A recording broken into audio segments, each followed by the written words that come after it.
fastest and nothing gonna stop me but divine intervention. Regain my turn to win some on learn some, but I won't hesitate no more, no.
Segala angan dan harapan tempatku padu, cita-cita dan impian tempatku pacu.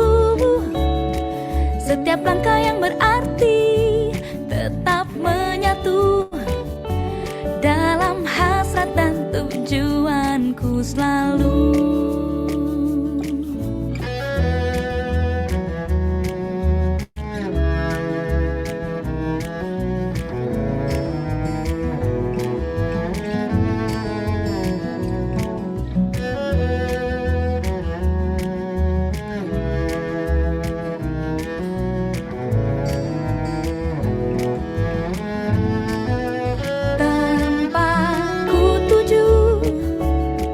Segala angan dan harapan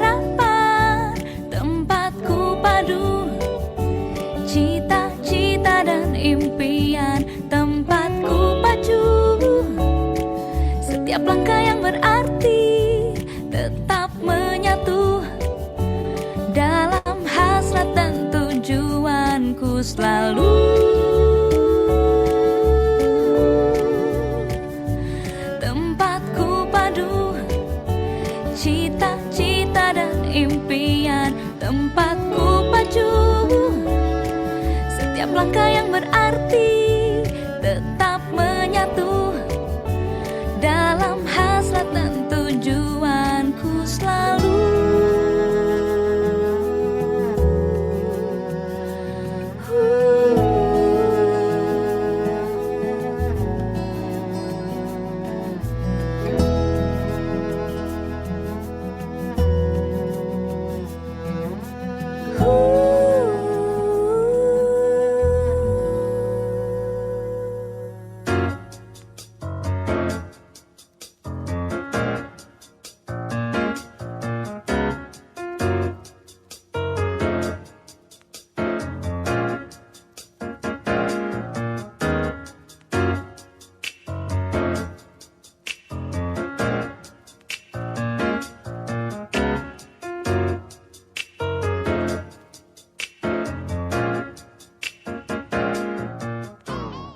Raisa, Radio Indonesia Sehat, Healthy Radio. Selamat pagi Sobat Sehat yang sedang mantengin melalui Zoom dan stay tune di Raisa dan juga website. Selamat pagi dan jumpa lagi di hari ini di Bincang-Bincang Santai.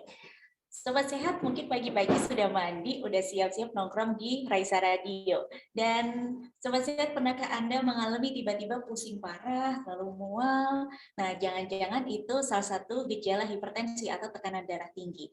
Dan pagi hari ini bersama dengan saya Galuh, Sobat Sehat, kita akan bincang-bincang santai tentang kita mengulas gaya hidup penyebab hipertensi. Dan kita akan berbincang-bincang santai sampai nanti 1 jam ke depan bersama dengan narasumber kami yang luar biasa. Ada Dr. Diah Wulan Anggraini, PhD, spesialis jantung dan pembuluh darah dari Departemen Kardiologi dan Kedokteran Vaskular FKKMK UGM, dan akan ditemani oleh Ovelia Margaret Munte, Sarjana Terapan Kesehatan, mahasiswa Departemen Perilaku Kesehatan, Lingkungan dan Kedokteran Sosial FKKMK UGM.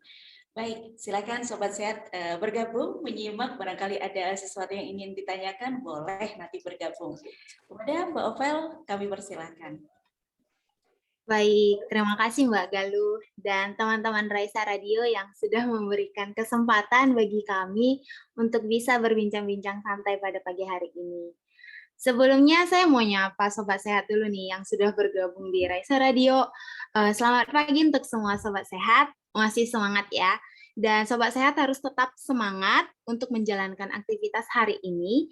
Dan tentunya saat ini Sobat Sehat akan ditemani oleh Raisa Radio karena kita akan membahas tema yang menarik dengan narasumber yang sangat luar biasa, yaitu Dr. Wulan. Selamat pagi, Dok. Selamat pagi.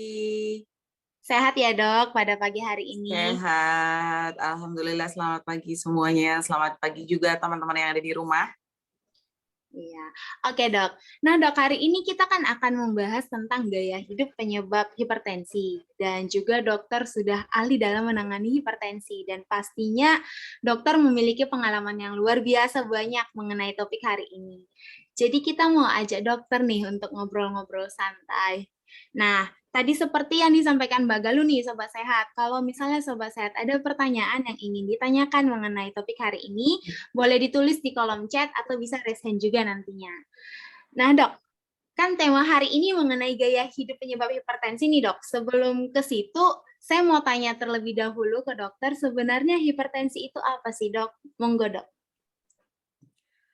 Oke, makasih Mbak Lia ya. Saya manggilnya Ovelia, Ibu. Ovelia. Ovelia ya. Opel aja, Dok. Mbak Opel. Oke, dan juga teman-teman semua yang ada di rumah. Terima kasih ya sudah bergabung sama kita di pagi hari ini. Jadi kalau kita ngomong hipertensi, kayak itu bukan kata-kata yang atau bukan sesuatu yang asing ya di benak kita semua. Hiper itu berarti dia lebih, tensi itu adalah tekanan darah. Jadi hipertensi itu adalah tekanan darah yang berlebih gitu, atau istilahnya di atas dari normal. Nah, berapa sih yang disebut atau batas dari hipertensi itu, atau berapa batas dari tekanan darah itu yang dikatakan lebih dari normal, itu adalah di atas 130/80. Gitu. Nanti masih ada kategorinya lagi sih, ada hipertensi pre-hipertensi, ada hipertensi stage 1, ada hipertensi stage 2 gitu. Baik, Dok. Kalau begitu, Dok, hipertensi ini bisa menjadi faktor risiko utama apa aja sih, Dok? Atau apakah ada kemungkinan terjadinya komplikasi itu sangat besar, Dok?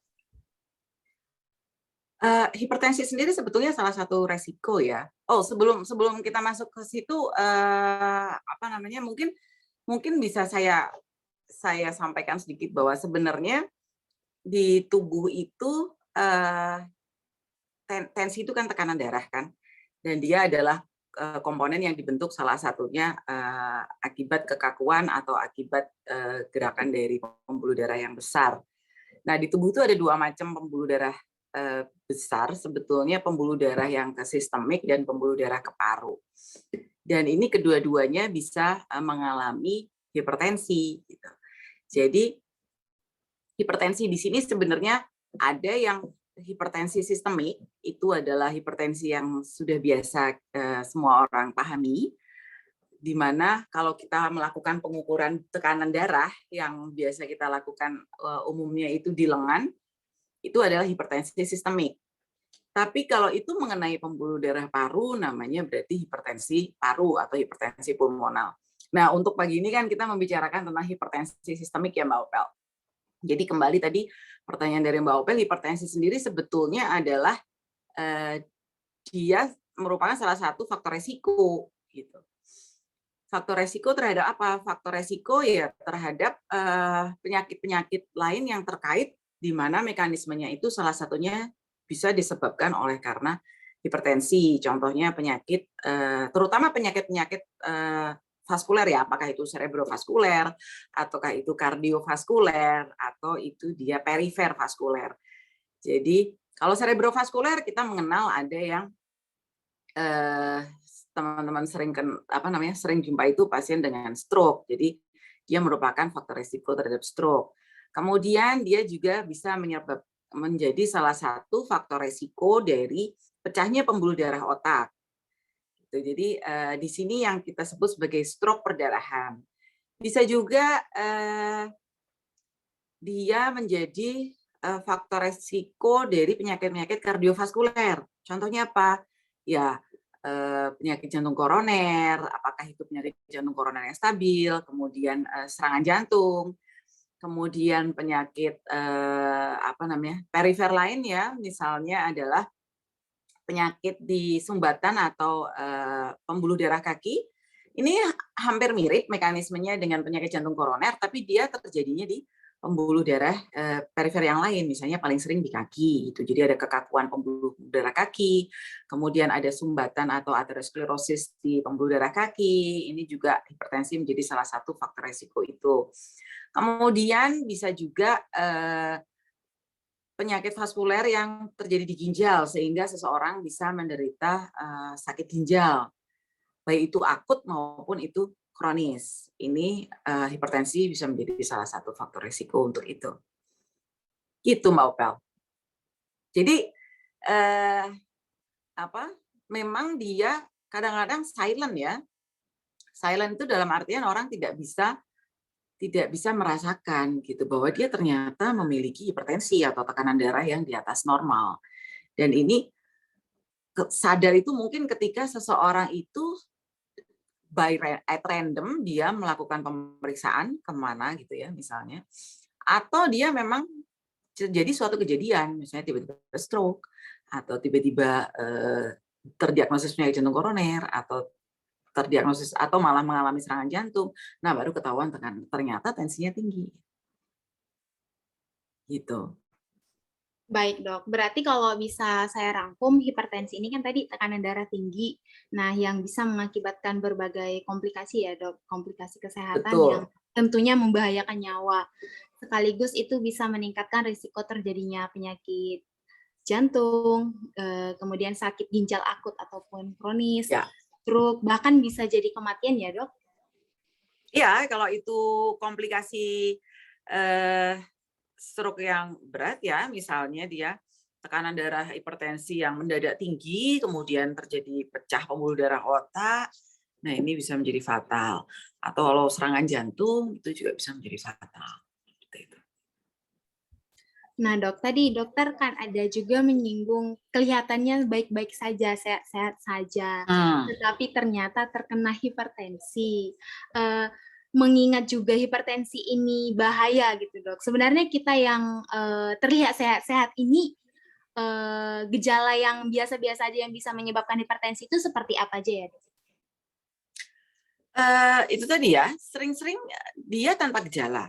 Memang pada beberapa orang muncul gejala ya, seperti mungkin jadi mudah lelah, untuk aktivitas fisik kok jadi cepet capek gitu. Kemudian sakit kepala juga bisa, tapi tidak seluruh sakit kepala kemudian ekivalen dengan hipertensi, tidak.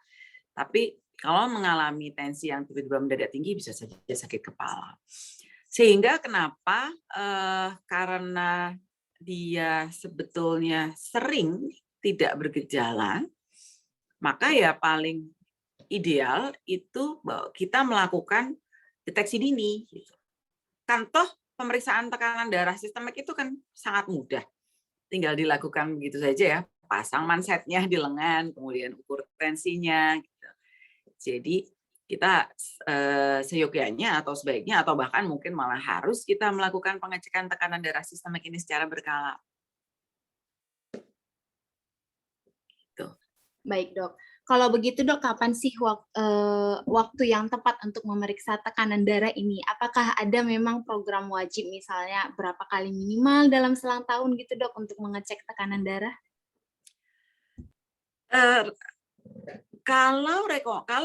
Kalau seseorang itu sehat ya, seseorang itu sehat dan kemudian dia tidak pernah ada, maksudnya tidak ada riwayat dari keluarga hipertensi atau dia juga sebelumnya tidak diketahui, maka bisa melakukan annual health check-up sebenarnya.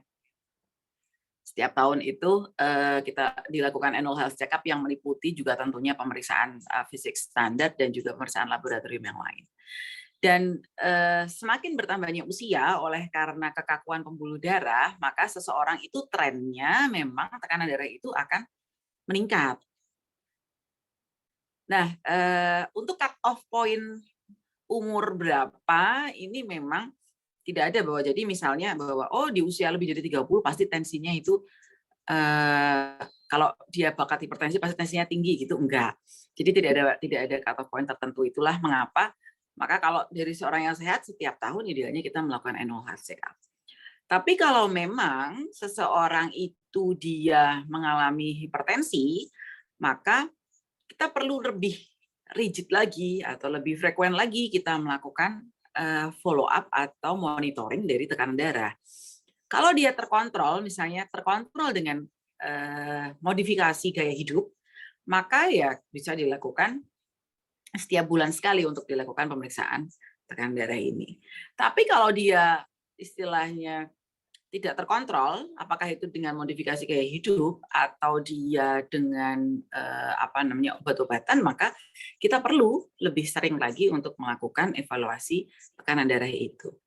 Bahkan apabila kita sebetulnya ingin tahu ya, ketika seseorang itu curiga tekanan darah tinggi, misalnya seseorang itu datang ke vaskes gitu atau periksa, kemudian dia tekanannya darah tinggi, tapi dia di rumah tekanan darahnya tidak tinggi. Ini sering juga terjadi. Nah, kadang-kadang ketika kita curiga, maka seseorang itu bisa kita lakukan pemeriksaan yang disebut dengan ambulatory blood pressure monitoring.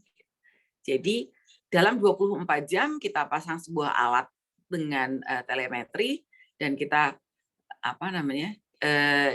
itu akan terrecord ya tekanan darahnya selama 24 jam sehingga kita tahu pola dari tekanan darahnya bagaimana atau circadian rhythm dari tekanan darah itu bagaimana. Karena pada seseorang itu dalam 24 jam tekanan darahnya nggak akan sama terus-menerus. Jadi kadang ada tinggi, kadang ada rendah gitu. Ada yang polanya dia rata-rata polanya malam agak naik, kemudian nanti pagi turun.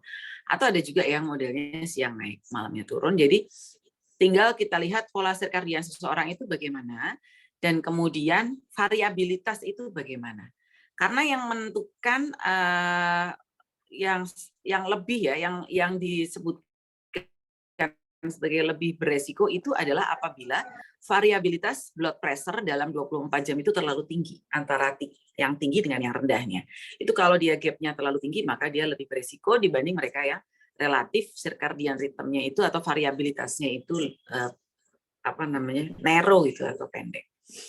Mungkin itu. Jadi kalau bicara kapan harus dilakukan, ya itu tadi kita perlu pertama screening dulu. Screening saya kira gampang ya. Teman-teman bisa lakukan aja pemeriksaan tekanan darah. Kemudian kalau masih muda gitu ya tiap tahun dan nggak ada tekanan darah tinggi. Tapi kalau usianya sudah bertambah, katakanlah lebih dari 35 tahun, mungkin bisa lebih frekuen, lebih dari 40 tahun lebih frekuen lagi. Seperti itu. Baik, Dok. Nah, Dok, tadi dokter ada nih menyinggung tentang kardiovaskular. Saya penasaran nih, Dok. Kira-kira, Dok, selama dokter menangani penyakit hipertensi ini, faktor-faktor apa aja sih, Dok, yang bisa menyebabkan pengaruh risiko kardiovaskular pada pasien yang berdarah tinggi, Dok? Maksudnya untuk kejadian penyakit kardiovaskuler karena hipertensi? Iya, Dok. Ya. Ya, jadi seperti tadi saya sampaikan bahwa cukup banyak ya, angkanya juga bervariasi dari daerah ke daerah dan juga dari negara ke negara, bahwa mereka yang menderita hipertensi dia menjadi atau berisiko mengalami penyakit kardiovaskuler, atau mereka yang sudah established dengan penyakit jantung koroner misalnya, atau mereka yang serangan jantung itu prevalensinya mengalami hipertensi itu cukup banyak. Nah, untuk faktor-faktor apa yang bisa menyebabkan itu kita sebut sebagai combined risk factor ya. Jadi faktor resiko kombinasi untuk kejadian kardiovaskuler itu memang kalau hipertensi saja itu resikonya pasti lebih rendah daripada mereka yang memiliki faktor resiko kombinasi. Jadi kalau mereka yang sudah mengalami hipertensi misalnya, dan kemudian dia memiliki faktor resiko yang lain, misalnya usia, katakanlah usia untuk wanita di atas 55 tahun dan pria di atas 45 tahun itu adalah faktor resiko tambahan terhadap penyakit jantung koroner. Kemudian yang kedua diabetes. Mereka dengan hipertensi dan diabetes ini memiliki resiko yang berlipat untuk kejadian penyakit kardiovaskuler seperti penyakit jantung koroner atau penyakit serangan jantung atau penyakit arteri perifer atau stroke seperti itu. Belum lagi kalau misalnya menjadi multiple ya, seandainya sudah hipertensi established, kemudian dia memiliki faktor resiko lain seperti diabetes, kemudian faktor resiko keluarga, kemudian dislipidemia atau gangguan di metabolisme kolesterol atau kolesterol tinggi, kemudian sedentary lifestyle seperti ini, maka dia akan jauh berlipat-lipat memiliki resiko terjadi penyakit kardiovaskuler. Gitu. Dan kalau kita perhatikan dari pasien-pasien kita yang ada di Sarjito misalnya, ini rata-rata yang hanya hipertensi saja itu biasanya yang usianya lebih tua. Karena memang kejadian hipertensi itu terjadi pada usia yang lebih tua. Gitu kan. Tapi kalau mereka yang masih muda, itu biasanya karena faktor risiko yang lain. Gitu. Ini saya masih bicara secara empiris ya. Kita berapa persennya belum pernah kita analisa, tapi itu akan menjadi menarik untuk mereka yang younger age dari misalnya serangan jantung gitu atau acute myocardial infarction untuk usia muda misalnya di bawah 45 tahun atau di bawah 40 tahun dengan yang tua di atas 60 tahun misalnya, itu profilnya memang berbeda. Yang muda gitu relatif biasanya tidak terlalu banyak yang hipertensi walaupun ada. Tapi kalau yang tua itu sebagian besar hipertensi. Contohnya seperti itu. Baik, Dok. Saya pernah mendengar nih, Dok, kalau hipertensi ini, tadi kan dokter menyatakan kalau hipertensi lebih banyak di usia yang tua, walaupun itu tidak menjamin karena belum ada penelitian yang benar-benar Sebenarnya mungkin konsisten. banyak ya, hanya kita analisa data yang kami lakukan di Sarjito kan kita juga ada pasien-pasien dengan infark miokard akut. Nah ini kalau proporsinya antara yang tua dengan yang muda, dia ada perbedaan risk factor atau tidak, itu yang kita belum tahu untuk pasien dengan kejadian infark miokard akut. Tapi kalau untuk yang dengan pasien dengan penyakit jantung koroner atau dicurigai penyakit jantung koroner, ini kita pernah melihat dari data di HDSS ya, itu kan juga datanya fakultas ya. Ini salah satu mahasiswa kami dulu pernah melihat memang dibanding yang usia di bawah 40 tahun dengan yang di atas 40 tahun, waktu itu kita pakai cut-off point 40 tahun, ini di populasi HDSS itu sendiri pada mereka yang memiliki riwayat penyakit jantung koroner atau mereka yang memiliki riwayat nyeri dada yang dicurigai itu penyakit jantung koroner, itu memang untuk usia yang tua prevalensi hipertensinya lebih tinggi daripada yang muda untuk faktor resikonya. Tapi kalau di Sarjito sendiri kita saya belum pernah memperhatikan nih, kita mungkin memang harus ada seorang yang analisa itu datanya. Kalau yang sudah betul-betul kejadian akut myocardial infarct misalnya. Baik, Dok. Kalau begitu, Dok, saya hanya bertanya saja, Dok. Ada kemungkinan tidak kalau terjadi ke anak-anak, Dok? Untuk anak-anak? Iya, Dok. Nah, kalau anak-anak itu dia cukup berbeda ya subsetnya, walaupun di sini saya mungkin saya bukan seorang pediatrician dan saya juga tidak merawat anak-anak kalau dalam praktek sehari-hari saya. Tapi kalau melihat atau memperhatikan dari beliau-beliau yang menangani anak-anak itu, sebenarnya kalau hipertensi atau secara teori lah, kalau hipertensi pada anak-anak itu dia agak berbeda. Jadi sering itu justru disebabkan karena infeksi pada ginjal. Ini yang kadang-kadang muncul. Yang paling banyak muncul. Jadi yang disebut sebagai glomerulonefritis itu baik akut maupun kronis, ini biasanya gejalanya pada anak-anak itu akan salah satunya hipertensi atau tekanan darah tinggi atau penyakit bawaan ya.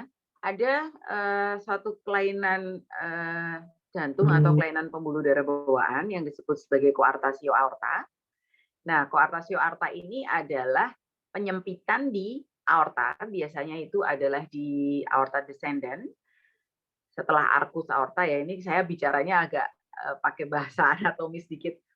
Jadi di pembuluh darah yang besar itu dia terjadi penyempitan. Nah, ini memang karena penyakit jantung penyakit bawaan lah istilahnya. Nah, ini gejalanya salah satunya adalah hipertensi dan ini biasanya pada anak-anak sudah akan muncul gitu karena kan penyakit jantung bawaan. Itu satu ya. Jadi glomerulonefritis kronis, akut atau kronis, kemudian koartasio aorta, penyempitan pembuluh darah. Kemudian yang ketiga, infeksi di pembuluh darah besar atau peradangan di pembuluh darah besar. Aorta maksud saya. Nah, ini juga bisa menyebabkan gejala tekanan darah tinggi pada anak-anak. Gitu. Jadi sudah sangat berbeda antara anak-anak dengan orang tua ya atau dengan dewasa, itu sangat berbeda.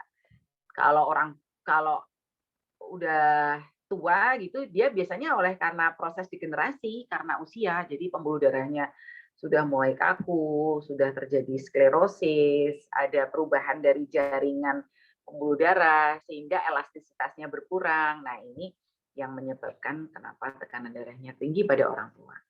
Tapi kalau pada anak-anak atau pada remaja, maka kita harus gali lagi. Kalau ada tekanan darah tinggi, tidak sewajarnya mereka ada tekanan darah tinggi. Jadi hampir pasti bukan suatu proses yang fisiologis, tapi dia memang ada penyakit penyertanya. Baik, Dok.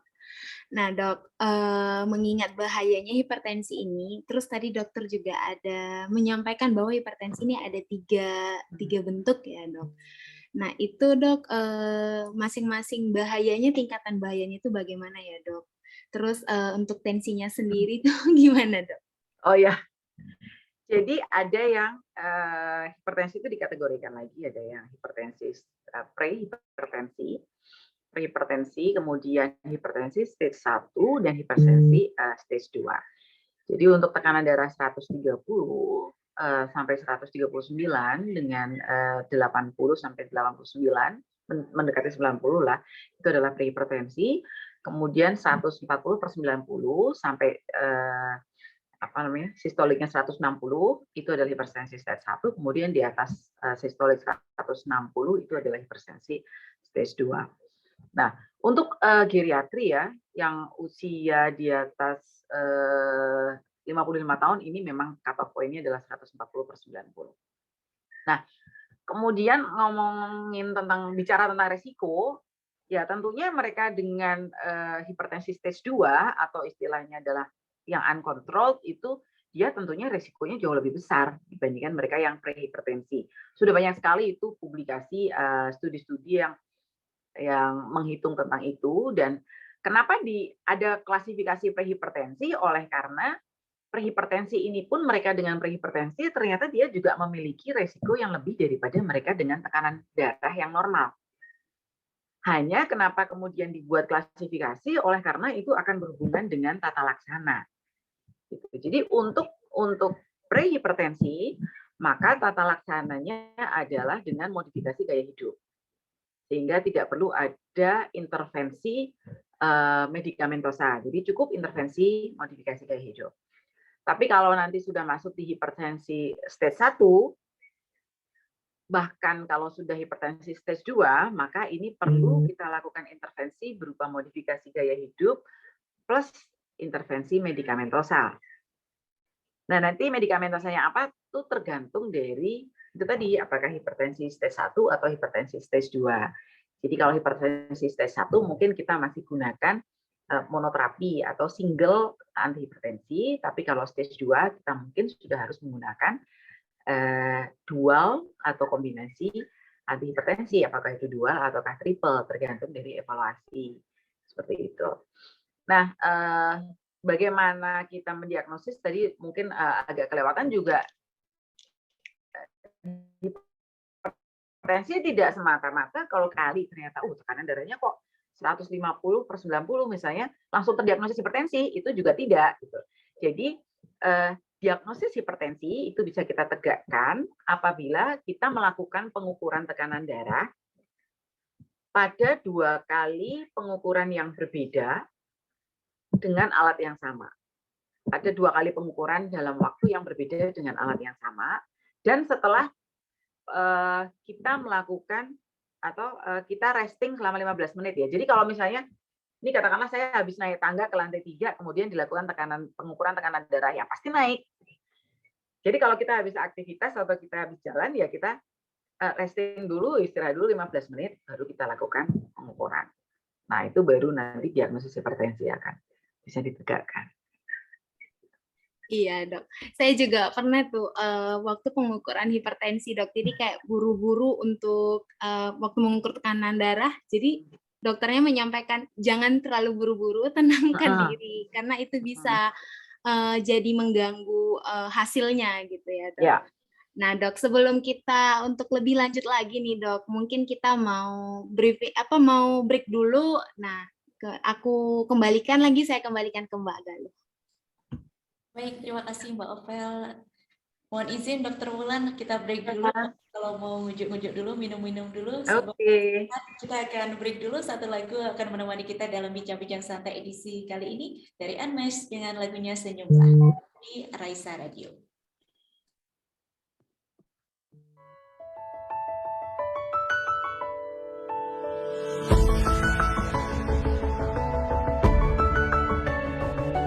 Bila banyak masalah hidupmu, ku harap dirimu tak usah mengeluh. Percaya dan yakinkan dirimu, kau bisa mengubah keluh jadi senyum. Tak ada satupun manusia yang tak pernah disinggahi masalah. Mungkin